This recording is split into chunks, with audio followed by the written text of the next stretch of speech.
Singleness, the simple word in which the enemy got a grip of and twisted it into something us Christians despise. A word that brings a frown to our face, makes us forget who we are and whose we are. A word more associated with depression and anxiety. A word looked down upon rather than accepted into a society. A time in a person's life with the hopes of it only being a season, wishing the time away.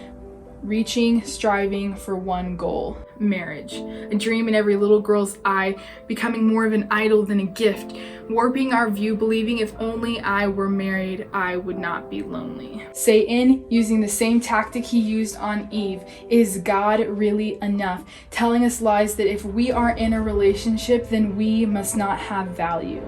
Making our goal in life marriage rather than serving God to the fullest. Trying to search for a person to love rather than worshiping love itself.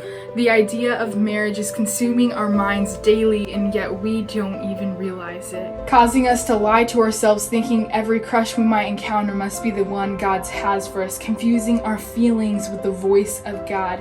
What if the one was God?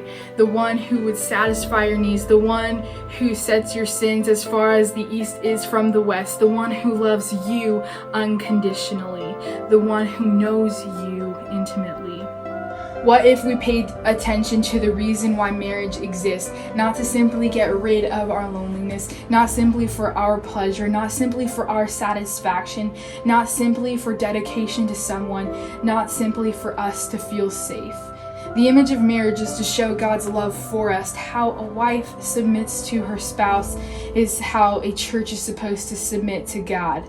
How a husband loves his wife is how Christ loves the church. It was designed to show the covenant between God and his church, his bride. This video was not created to make you shame yourself because you desire marriage, because let's be honest, I do too. What it is created for is to ask you this: what if marriage isn't in God's plan? Are you cursed for the rest of your life? You're not cursed for the rest of your life. You're not doomed. What if we switched our view of singleness from ugly to beautiful, from a tragedy to a joy, waste of time to full of purpose?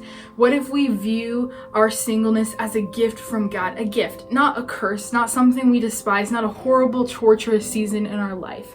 A gift. If you then who are evil know how to give good gifts to your children, how much more will your Father who is in heaven give good gifts to those who ask of him?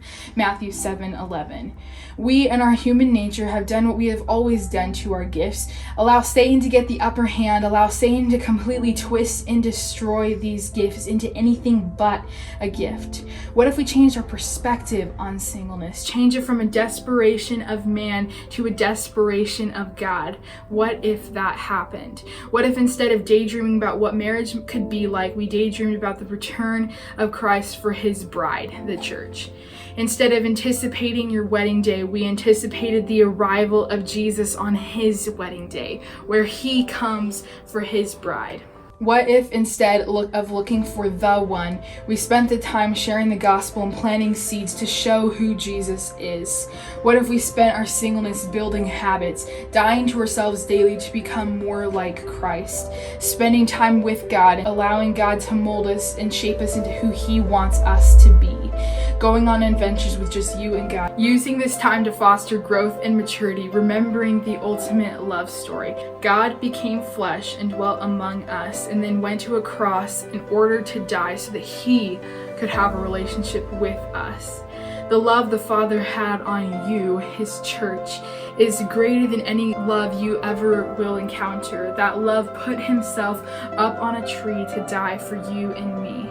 I think it's about time that we stop viewing marriage as the ultimate goal and view God as our goal, to strive to be like him, to live each day like it's our last, and to pursue Jesus daily.